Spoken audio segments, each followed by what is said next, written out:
Tuhan firman-Mu ajaib, kekal meski gunung menghilang.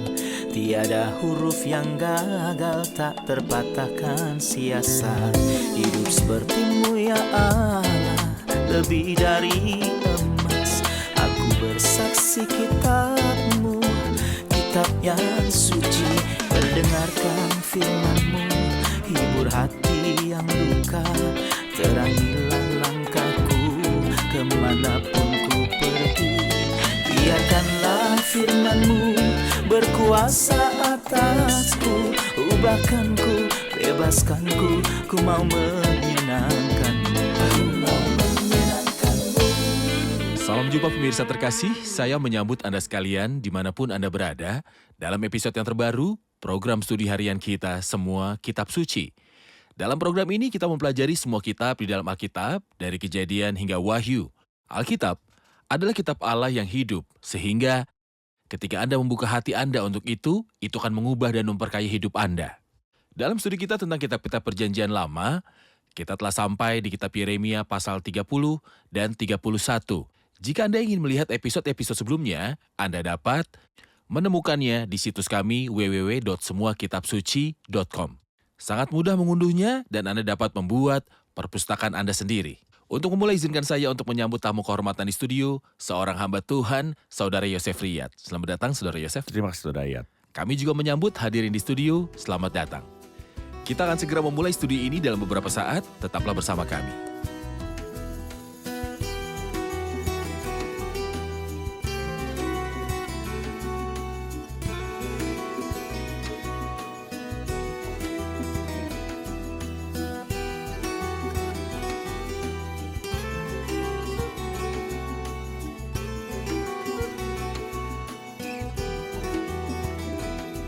Jumpa lagi Saudara Yosef. Terima kasih.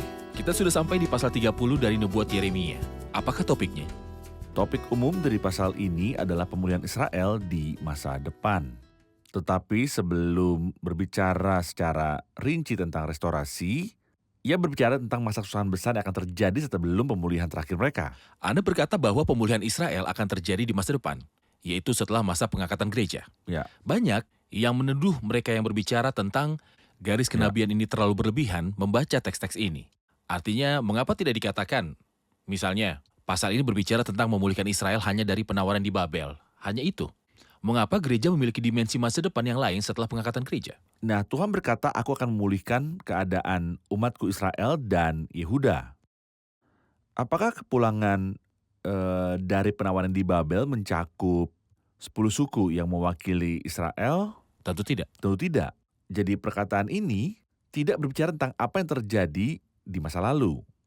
Dan ketika Kristus berbicara tentang masa kesusahan besar dalam Injil Matius, ia berkata sebab pada masa itu akan terjadi kesisaan yang dahsyat atau masa kesusahan besar seperti yang belum pernah terjadi sejak awal dunia sampai sekarang dan tidak akan terjadi lagi. Kristus berkata bahwa ini akan terjadi di masa depan. Kapan masa kesusahan besar pernah terjadi? Apakah ketika orang-orang ini ditawan pada tahun 70 Masehi? Pada faktanya, kitab Wahyu yang ditulis setelah Perang Septuaginta telah berbicara tentang masa kesusahan besar yang menunjukkan bahwa peristiwa-peristiwa ini akan terjadi setelah pengangkatan gereja. Jadi Tuhan akan menggenapi janji-janjinya kepada para bapa leluhur karena Allah setia meskipun orang-orang ini tidak setia. Jadi kata-kata ini memiliki dimensi masa depan juga terkait dengan pemulihan masa depan bangsa ini Ya, sebagai persiapan untuk pemerintahan Kristus di kerajaan 1000 tahun. benar. Ia mengatakan di awal pasal 30, firman yang datang dari Tuhan kepada Yeremia, bunyinya, beginilah firman Tuhan, Allah Israel. Tuliskanlah segala perkataan yang telah kufirmankan kepadamu itu dalam sebuah kitab, sebab sesungguhnya waktunya akan datang, demikianlah firman Tuhan, bahwa aku akan memulihkan keadaan umatku Israel dan Yehuda, firman Tuhan. Dan aku akan mengembalikan mereka ke negeri yang telah kuberikan kepada nenek moyang mereka, dan mereka akan memilikinya.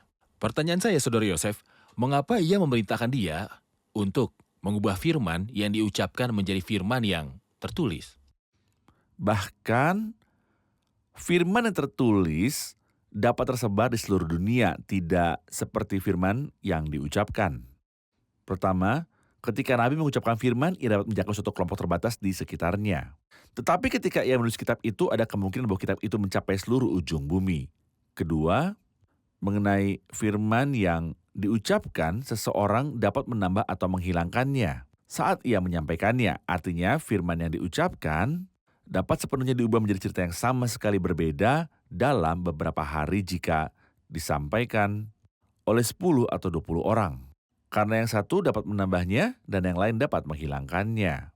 Tetapi kitab tertulis akan tetap sama bahkan setelah 1000 tahun tanpa ada tambahan ataupun penghilangan. Tentu saja ini tidak berlaku untuk metode pengiriman wahyu pada hari-hari ketika wahyu itu diberikan secara lisan sebelum ditulis Musa. Benar. Maksud saya selama bertahun-tahun di mana ada sebuah wahyu lisan, wahyu ini dijaga agar tidak ditambahkan atau dihilangkan karena usia para penulis cukup lama untuk memantau apa yang sedang disampaikan. Selain itu Musa sebagai contoh ketika menulis, ia adalah salah satu orang kudus Allah yang berbicara ketika mereka digerakkan oleh Roh Kudus. Jadi jika kita berasumsi bahwa ia telah membuat kesalahan, bukan Musa yang telah membuat kesalahan tapi Roh Allah, dan dijauhkanlah kiranya dari Roh Allah untuk membuat kesalahan. Benar. Dalam ayat 4 ia berkata, inilah perkataan-perkataan yang telah difirmankan Tuhan tentang Israel dan tentang Yehuda. Sungguh beginilah firman Tuhan, telah kami dengar jerit kegentaran, kedahsyatan, dan tidak ada damai. Cobalah tanyakan dan selidiki, adakah laki-laki melahirkan? Mengapakah setiap laki-laki kulihat tangannya pada pinggangnya seperti seorang perempuan melahirkan? Mengapakah setiap muka berubah menjadi pucat? Hai, alangkah hebatnya hari itu tidak ada taranya. Itulah waktu kesusahan bagi Yakub, tetapi ia akan diselamatkan daripadanya. Kata-kata yang sangat kuat yang menggambarkan manusia dalam persalinan. Dan tentang waktu kesusahan bagi Yakub bahwa ia akan diselamatkan darinya. Mohon penjelasan Anda. Ini adalah masa kesusahan besar yang akan terjadi di bumi setelah pengangkatan gereja. Kita tahu bahwa setelah pengangkatan gereja, salah satu dari 70 minggu yang disebutkan dalam kitab Daniel pasal yang ke-9 belum akan terpenuhi. 69 dari minggu-minggu ini digenapi dan diakhiri dengan disingkirkannya Kristus. Akan disingkirkan seorang yang telah Tentu ini diurapi, adalah yaitu minggu-minggu dalam Mesias. tahun-tahun. Ya. 69 kali 7. 69 kali 7 artinya 483 tahun 483. yang diakhiri dengan disingkirkannya Kristus di kayu salib. Dan apakah sesudahnya? Ia berkata sampai pada akhir zaman akan ada peperangan dan pemusnahan yang telah ditetapkan, namun masih ada 1 minggu 7 tahun yang belum digenapi. Ia berkata, raja itu akan membuat perjanjian itu menjadi berat bagi banyak orang selama 1 kali 7 masa. Jadi ia sedang bicarakan tentang 7 tahun terakhir yang akan digenapi sudah pengangkatan gereja. Mengapa ada sebuah jurang sejarah antara minggu ke-69 dan 70? Karena di dalam periode ini gereja telah ditetapkan. Dan ia melampaui berbagai nubuat, sebuah rahasia yang telah tersembunyi dari zaman ke zaman. Dalam Roma pasal 11 ayat 25 ia berkata, sebab saudara-saudara supaya kamu jangan menganggap dirimu pandai, aku mau agar kamu mengetahui rahasia ini. Sebagian dari Israel telah menjadi tegar sampai jumlah yang penuh dari bangsa-bangsa lain telah masuk. Dengan jalan demikian seluruh Israel akan diselamatkan. Maka urutannya sebagai berikut. Saat ini Tuhan sedang menyelesaikan proyek kekalannya, pembentukan gereja. Ketika gereja selesai, gereja itu akan diangkat ke surga. Dan ini memberi ruang bagi Tuhan untuk memulihkan urusan-urusannya dengan bumi. Dan dengan bangsa ini, pertama-tama dengan penghakiman dan disiplin dalam apa yang disebut masa kesusahan besar. Dan dari masa kesusahan besar inilah orang-orang yang hidup akan keluar. Ketika ia menyusahkan mereka, orang saleh akan merasakannya dan akan bertobat. Maka Tuhan akan dinyatakan pada mereka dengan kemuliaan dan kuasa dan akan memerintah atas mereka. Kesusahan ini disebut waktu kesusahan bagi Yakub dan Anda sebutkan bahwa gereja akan sudah terangkat ke surga sebelum kesusahan itu tiba. Jadi tidak mungkin bahwa gereja akan melewati peristiwa kesusahan-kesusahan ini. Saya membutuhkan hal-hal yang meyakinkan dari bagian-bagian lain dari Alkitab untuk meneguhkan fakta ini bahwa gereja tidak akan melewati masa kesusahan besar. Nah, jika saya menyebut 3 hal untuk meneguhkannya. Pertama, itu disebut waktu kesusahan bagi Yakub. Perjanjian baru berkata dalam 1 Tesalonika pasal 1 tentang orang-orang percaya yang saleh. Bagaimana kamu berbalik dari berhala-berhala kepada Allah untuk melayani Allah yang hidup dan yang benar. Dan untuk menantikan kedatangan anaknya dari surga yang telah dibangkitkannya dari antara orang mati, yaitu Yesus, yang menyelamatkan kita dari murka yang akan datang. Ia tidak berkata, karena ia telah melepaskan kita dari murka kekal, karena ia sudah melepaskan kita dari murka kekal. Namun ia menyelamatkan kita dari murka yang akan datang di bumi.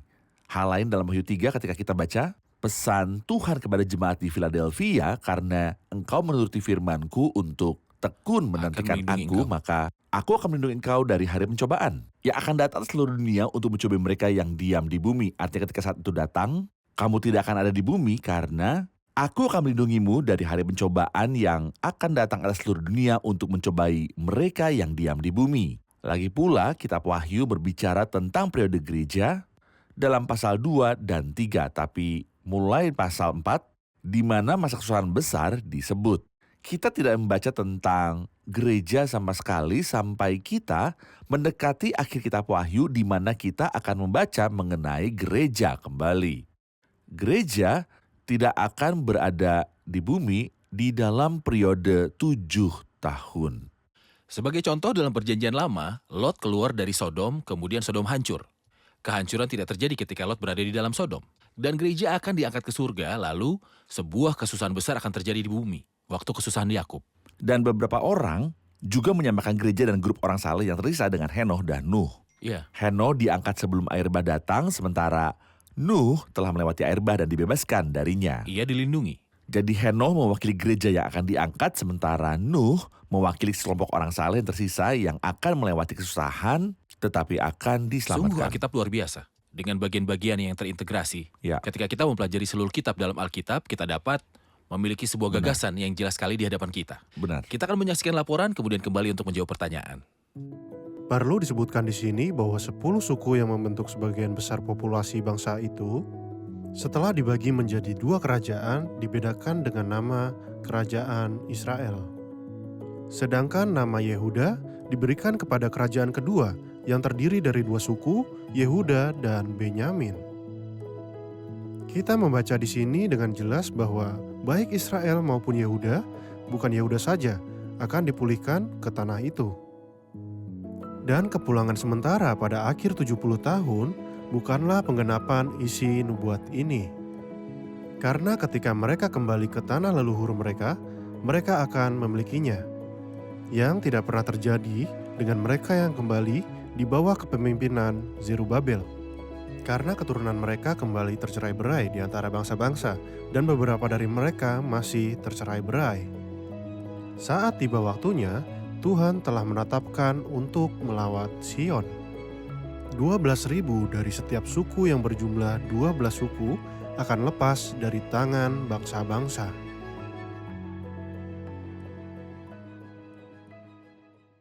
Pada awal pasal ini ia berkata firman yang datang dari Tuhan kepada Yeremia, dan banyak pasal lainnya dimulai dengan beginilah firman Tuhan. Saya ingin bertanya mengapa Yeremia terus mengulangi firman yang datang dari Tuhan kepada Yeremia dan beginilah firman Tuhan. Apakah karena ada kesenjangan historis antara pesan-pesan Tuhan atau karena ia harus menegaskan bahwa nubuatnya berasal dari Tuhan? Apakah ia ragu misalnya bahwa mereka akan menerima dia sebagai seorang nabi yang menubuatkan bagi masyarakat? Silakan Saudara Yosef. Pada faktanya ada kesenjangan historis, dan dalam Yeskiel 3 ayat 7, Allah berkata kepada Yeskiel, tetapi kalau aku berbicara dengan engkau, aku akan membuka mulutmu. Artinya, jangan berbicara kecuali ketika kamu mendapatkan pesan dariku. Jadi setiap kali Yeremia mendapatkan sebuah pesan, ia selalu berkata, beginilah firman Tuhan. Dan kemudian ia akan mengatakan apa yang Tuhan katakan kepadanya. Tapi seandainya ia tidak mendapatkan pesan, seperti misalnya ketika nabi palsu mengambil kuk dan mematahkannya, Yeremia pergi tanpa bicara, dan setelah itu ketika ia mendapatkan pesan dari Tuhan, ia menyampaikan itu kepadanya. Mengulangi kata ini lagi dan lagi menegaskan bahwa ini adalah firman Tuhan. Apakah ada bukti internal dalam Alkitab bahwa ini adalah firman Tuhan? Ya, kalimat yang diulang berkali-kali ini meyakinkan kita bahwa ayat ini, kata-kata ini adalah firman Tuhan. Firman Tuhan. Dari ayat 10, ia berbicara tentang pemulihan dan apa yang akan Tuhan lakukan kepada bangsa itu. Ia akan mengkoreksinya dalam kebenaran. Dalam ayat 17, ia berkata, sebab aku akan mendatangkan kesembuhan. Bagimu, aku akan mengobati luka-lukamu, demikianlah firman Tuhan, sebab mereka telah menyebutkan engkau orang buangan, yakni sisa yang tiada seorang pun menanyakannya. Ia berbicara tentang penyembuhan dan mengembalikan kesehatan. Mohon beritahu kami gambaran berkat pada masa depan ini. Baiklah, pertama-tama saya ingin menarik perhatian pada ayat yang Anda rujuk, ayat 11. Tetapi engkau ini tidak akan kuhabiskan. Aku akan menghajar engkau menurut hukum, tapi aku sama sekali tidak memandang engkau tidak bersalah. Dan ini menunjukkan kepada kita bahwa Benar. Allah tidak pernah membiarkan kesalahan tidak mendapatkan hukuman. Hak Allah harus dipulihkan, baik di manusia maupun dari pengganti. Dan syukurlah kita memiliki penggantinya. Jadi Allah memulihkan haknya dari saya secara penuh, tapi tidak saya secara pribadi. Puji Tuhan. Pengganti yang menjadi penjamin saya di kayu salib adalah yang melunasinya. Dengan keadilan, bukan mengorbankan keadilan. Benar sekali. Tidak dengan mengorbankan keadilan, tetapi atas dasar keadilan. Sebagai hasilnya ada berkat-berkat. Sebab aku akan mendatangkan kesembuhan bagimu. Aku akan mengobati luka-lukamu. Situasi di masa depan akan sangat berbeda. Adapun kita akan memiliki kemuliaan Allah di kota surgawi menurut Wahyu pasal yang ke-21. Karena pengorbanan Dia yang menderita bagi kita di kayu salib. Jadi kita ingin beri judul pada bagian ini, kita akan berkata, aku tidak akan menolakmu, melainkan akan memulihkan kesehatanmu. Bukan penolakan, tetapi penyembuhan dan Ya. pemulihan. Saudara Yosef, mohon berikan kami sebuah gambaran tentang topik dari pasal 31. Pasal ini berbicara tentang pemulihan akhir bangsa ini, lalu membuat perjanjian yang baru dengan orang-orang ini. Kita telah melihat dalam pasal 11 bahwa orang-orang ini memiliki sebuah perjanjian yang lama yang tidak berhasil. Tapi kita akan melihat dalam pasal 31, perjanjian yang baru yang Tuhan buat dengan bangsa ini setelah hari-hari itu, artinya dalam kerajaan 1000 tahun yang bahagia. Ia sedang membicarakan tentang memulihkan bangsa ini pada masa mendatang. Saya hanya akan fokus pada 2 ayat dalam pasal 31. Ia berkata dalam ayat 3, dari jauh Tuhan menampakkan diri kepadanya, aku mengasihi engkau dengan kasih yang kekal, sebab itu aku melanjutkan kasih setiaku kepadamu. Dan ia berkata dalam ayat 9, dengan menangis mereka akan datang, dengan hiburan aku akan membawa mereka. Aku akan memimpin mereka ke sungai-sungai, di jalan yang rata di mana mereka tidak akan tersandung, sebab aku telah menjadi bapa Israel, Efraim adalah anak sulungku. Ada belas kasih, dan ia telah menjadi seorang bapa bagi mereka. Mohon jelaskan berkat-berkat ini. Kita telah membahas sebelumnya bahwa hubungan antara Tuhan dan umat itu adalah hubungan pengantin. Ini memiliki 2 aspek. Aspek pertama adalah bahwa dosa dalam hubungan perkawinan lebih serius. Artinya, mengkhianati temanmu itu buruk. Tetapi kalau Anda berselingkuh dari istri Anda atau istri Anda berselingkuh dari Anda, itu jauh lebih buruk. Jadi dosa Israel sangat mengerikan. Tetapi ada aspek lain tentangnya. Dia berkata dalam ayat 3, aku mengasihi engkau dengan kasih kekal, sebab itu aku melanjutkan kasih setiaku kepadamu. Salomo yang bijaksana berkata ada 3 hal yang mengherankan aku, bahkan ada 4 hal yang tidak aku mengerti. Salah satu dari hal yang mengherankan adalah jalan seorang laki-laki dengan seorang gadis. Seperti apakah cinta ini? Saat seorang pria mengagumi seorang gadis dan mencintainya, itu adalah salah satu rahasia yang luar biasa. Dan rahasia ini adalah apa yang seorang pria alami ketika ia mencintai seorang gadis. Allah telah mengasihi Israel, dan jangan percaya kepada saya, mengapa? Karena ketika manusia mengasihi, tidak ada mengapa. Terkadang kita melihat orang terkemuka yang mencintai seorang gadis dari rakyat biasa, atau seorang pemuda tampan yang benar-benar mencintai seorang gadis yang buruk rupa. Mengapa? Jangan bertanya mengapa, selama ada cinta. Ini adalah salah satu rahasia Allah. Benar. Apakah bangsa ini layak? Jawabannya adalah tidak. Apakah Allah mengasihinya? Ya. Dia mengasihinya, dan jangan tanya mengapa. Aku mengasihi engkau dengan kasih yang kekal. Sebab itu aku akan melanjutkan kasih setiaku kepadamu. Aku akan mengizinkanmu, aku akan menyembuhkanmu, tapi tidak akan menolakmu. Ya, benar. Saudara Yosef dalam ayat-ayat berikut, dari ayat 15 sampai ayat 17, di sana terdengar ratapan dan tangisan Rahel di Rama. Dan dari ayat 18 sampai 20, juga ada ratapan dari Efraim. Saya ingin tahu siapa Rahel dan siapa Efraim, dan mengapa ada tangisan dan juga ratapan di sana. Rahel adalah ibu dari Benyamin. Dan ia berkata di Rama terdengar ratapan. Rama ada tempat di mana Nebukadnezar biasa membawa para tawanan dari Yerusalem sebagai persiapan untuk mendeportasi mereka ke Babel. Di sini ia memberikan sebuah kiasan bahwa Rahel menangisi putra-putranya dan menolak untuk dihibur karena mereka dibawa ke penawanan. Dan siapapun yang ditawan tidak ada yang tahu bahwa dia akan kembali atau tidak. Jadi Nabi menyuruh Rahel untuk tidak menangis karena putra-putranya akan dibawa kembali. Benar. Ini terjadi sesudah 70 tahun seperti yang telah dikatakan Yeremia. Perkataan ini diulangi sekali lagi jika Anda ingat di dalam Matius pasal yang kedua. Benar. Nubuat ini digenapi lagi ketika Herodes, si pembunuh, membinasakan anak-anak lelaki di Bethlehem dan sekitarnya untuk menghalangi kedatangan sang raja. Tapi sang raja lahir, hidup, dan disalibkan seperti yang dikatakan oleh Alkitab. Lalu ia bangkit dari antara orang mati dan naik ke surga. Di manakah Herodes? Ia akan berdiri di hadapan dia yang ingin dibunuhnya dan akan dihakimi oleh dia. Adapun ratapan Efraim yang kita baca dari ayat yang ke-18 itu menyangkut masa depan ketika bangsa itu akan dipulihkan. Dan akan ada perkabungan besar di lembah Megido ketika mereka memandang dia yang mereka tikam. Dan ini akan menjadi persiapan untuk restorasi terakhir mereka. Efraim adalah nama salah satu dari 10 suku Israel. Ya, Salah satu dari 10. salah satu dari 10 suku. Baik, kita akan menerima pertanyaan dari hadirin. Silakan. Ayat 22 berkata, "Berapa lama lagi engkau mundur maju, hai anak perempuan yang tidak taat? Sebab Tuhan menciptakan sesuatu yang baru di negeri. Perempuan merangkul laki-laki." Apa yang dimaksud dengan ini? Saudara Yosef mohon jelaskan ayat 20. Jika kita mengacu kembali ke ayat 21, perhatikanlah jalan raya baik-baik, yakni jalan yang telah kau tempuh. Kembalilah, hai anak darah Israel, sungguh indah. Ia tidak berkata, oh janda, atau oh yang diceraikan, atau oh pezina, walaupun kepadanya telah diberikan semua julukan ini. Namun sudah ia berkata, aku mengasihi engkau dengan kasih yang kekal, sebab itu aku melanjutkan kasih setiaku kepadamu. Jadi inilah rupa dari kasih karunia. Kembalilah hai anak darah Israel, kembalilah ke kota-kotamu ini. Berapa lama lagi engkau mundur maju, hai anak perempuan yang tidak taat? Inilah yang akan terjadi di masa depan. Kegoyahan dan penyimpangan ini berlanjut selama 2000 tahun dari tahun 70 Masehi sampai sekarang. Ia berkeliaran di seluruh dunia dan tidak memiliki rumah ataupun tempat tinggal. Kembalilah. Sebab Tuhan menciptakan sesuatu yang baru di negeri. Apa itu? Perempuan merangkul laki-laki. Beberapa komentator salah menafsirkan ini dan menghubungkannya dengan kelahiran dari sang perawan. Faktanya baik ayat maupun konteksnya tidak ada hubungannya dengan kelahiran Kristus dari seorang perawan Maria yang diberkati. Sang perawan di sini adalah seseorang yang sama sekali berbeda, yaitu Israel, si perawan Yang sedang kembali. Yang akan mengelilingi seorang manusia yang adalah Kristus yang perkasa yang akan berada di tengah-tengah mereka.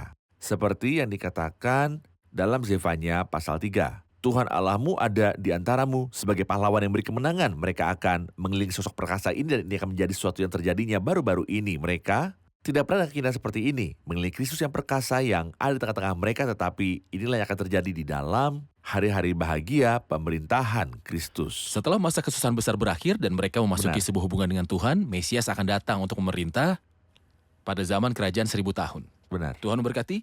Kita mempunyai sebuah pertanyaan terakhir terkait bagian ini dari ayat 31 sampai akhir pasal. Saya akan membacakan beberapa ayat. Sesungguhnya akan datang waktunya, demikianlah firman Tuhan, aku akan mengadakan perjanjian baru dengan kaum Israel dan kaum Yehuda, bukan seperti perjanjian yang telah kuadakan dengan nenek moyang mereka pada waktu aku memegang tangan mereka untuk membawa mereka keluar dari tanah Mesir. Perjanjianku telah mereka ingkari. Meskipun aku menjadi Tuhan yang berkuasa atas mereka, demikianlah firman Tuhan, tetapi beginilah perjanjian yang kuadakan dengan kaum Israel sesudah waktu itu. Demikianlah firman Tuhan, aku akan menaruh Tauratku dalam batin mereka dan menuliskannya dalam hati mereka. Maka aku akan menjadi Allah mereka dan mereka akan menjadi umatku. Dan tidak usah lagi orang mengajar sesamanya atau mengajar saudaranya dengan mengatakan, kenalah Tuhan, sebab mereka semua besar kecil akan mengenal aku. Demikianlah firman Tuhan, sebab aku akan mengampuni kesalahan mereka dan tidak lagi mengingat dosa mereka. Ia berbicara tentang apa yang disebut dengan perjanjian baru. Apakah perjanjian baru itu? Dengan siapa dan apakah sifatnya? Perjanjian baru adalah dengan bangsa yang sama dengan siapa ia membuat perjanjian lama. Ini jelas dalam ayat-ayat ini. Sesungguhnya akan datang waktunya, demikianlah firman Tuhan, aku akan mengadakan perjanjian baru dengan kaum Israel dan kaum Yehuda. Bukan seperti perjanjian yang telah kuadakan dengan nenek moyang mereka. Ia telah mengadakan sebuah perjanjian dengan nenek moyang mereka. Kalau begitu apa masalahnya? Masalahnya adalah bahwa itu adalah antara kedua pihak yang tidak seimbang. Tuhan satu pihak dan umat itu di pihak yang lain. Bahkan sebelum dua loh batu itu turunkan pada mereka, mereka telah melanggar perjanjian itu. Tetapi Allah bersabar atas mereka selama 1500 tahun. Dan terbukti bahwa perjanjian yang lama tidak cocok sama sekali karena manusia tidak setia. Karena kejahatan mereka. Karena kejahatan mereka. Sungguh luar biasa bahwa orang yang berbicara tentang ketidakabsahan perjanjian pertama dalam pasal 11 mengatakan di sini bahwa Tuhan di masa depan akan membuat sebuah perjanjian yang baru dengan bangsa yang sama ini. Ia berkata, tetapi beginilah perjanjian yang kuadakan dengan kaum Israel sesudah waktu itu. Waktu mana? Waktu Lo-ami, hari-hari mereka ragu-ragu dan menyimpang. Hari-hari Di penolakan. bumi, hari-hari mereka ragu-ragu dan menyimpang akan berakhir dengan waktu kesusahan bagi Yakub seperti yang telah kami katakan. Dan di akhir waktu itu, sudah hari-hari itu akan ada sebuah perjanjian yang baru. Sebab aku akan menaruh belas kasihanku terhadap kesalahan mereka, aku akan menaruh hukumku dalam hati mereka. Aku akan melakukan segala sesuatu oleh kasih karunia yang mutlak, sebab Allah telah mengurung semua orang dalam ketidaktaatan supaya ia dapat menunjukkan kemurahannya atas mereka semua.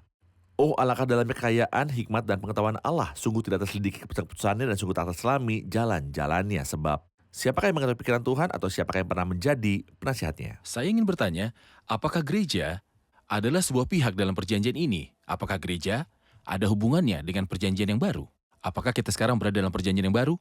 Dalam perbandingan dengan perjanjian yang lama? Tidak, kita tidak berada dalam perjanjian yang baru dan ini sangat jelas dalam surat Ibrani pasal yang ke-8. Setelah seorang hamba Allah mengatakan bahwa seorang ayah tidak perlu membuat perjanjian dengan anak-anaknya. Kita telah menjadi anak-anak Allah. Tetapi saya akan mengatakan bahwa gereja telah menikmati semua berkat dari perjanjian yang baru. Karena kita telah datang kepada pengantara perjanjian baru dan menikmati darah perjanjian. Karena dasar perjanjian yang baru diletakkan di kayu salib. Ya. Karya Kristus di kayu salib telah meletakkan dasar perjanjian baru yang akan dia buat dengan bangsa yang datang kembali di masa depan. Karena Kristus adalah pengantin laki-laki, kita telah menikmati semua berkat dari perjanjian yang baru. Jelas di sini bahwa ia akan membuat perjanjian dengan Bani Yakub, Israel. Jadi pembicaraan di sini terkait dengan Israel dan bukan gereja. Benar. Terima kasih Saudara Tuhan Yosef. memberkatimu. Tuhan memberkati. Kami selalu menikmati belajar bersama Tuhan Anda. memberkatimu. Kita rangkum episode ini bersama hadirin.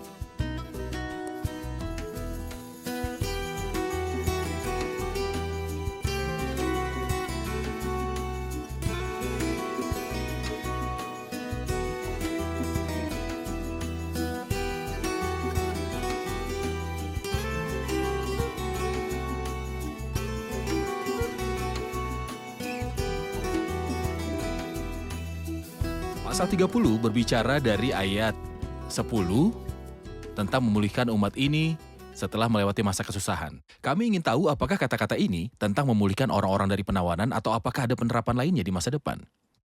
Ini memiliki penerapan di masa depan dan buktinya adalah bahwa ia menyebutkan kembalinya 10 suku Israel yang belum terjadi. Apa yang terjadi adalah bahwa kedua suku hanya kembali setelah 70 tahun, juga Kristus sendiri ketika berada di bumi berbicara tentang kesusahan di masa depan. Jadi tentu saja bukan itu yang kita baca dalam ayat-ayat ini. Selain itu kesusahan dan tentangnya Tuhan telah berbicara tidak berarti kehancuran Yerusalem pada tahun 70 Masehi. Karena setelah itu kitab Wahyu yang ditulis setelah kehancuran Yerusalem berbicara tentang suatu kesusahan. Jelas bahwa Israel berbeda dari Yehuda. Oke, jelas bahwa Israel berbeda dari Yehuda. Yehuda adalah 2 suku, sementara Israel adalah 10 suku, sehingga kata-kata di sini adalah tentang kembalinya keduanya. Benar, Saudara Yosef? Ya, pasal 24 menambahkan sesuatu lainnya, ia berkata, aku akan menanam bukan mencabutnya. Benar. Yang menunjukkan kemantapan tingkat pertumbuhan mereka. Benar. Oke, terima kasih Saudara Yosef, Tuhan berkati. Terima kasih semua, Tuhan memberkati.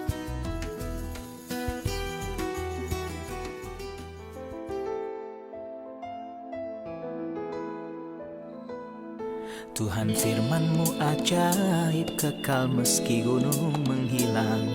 Tiada huruf yang gagal, tak terpatahkan siasat. Hidup seperti-Mu ya Allah, lebih dari emas. Aku bersaksi kitab-Mu, kitab yang suci. Mendengarkan firman-Mu, hibur hati yang duka. Terangilah langkahku kemanapun ku pergi. Biarkanlah firman-Mu berkuasa atasku. Ubahkanku, bebaskanku, ku mau menyenangkan-Mu. Tuhan firman-Mu ajaib, ubah dan bebaskan aku.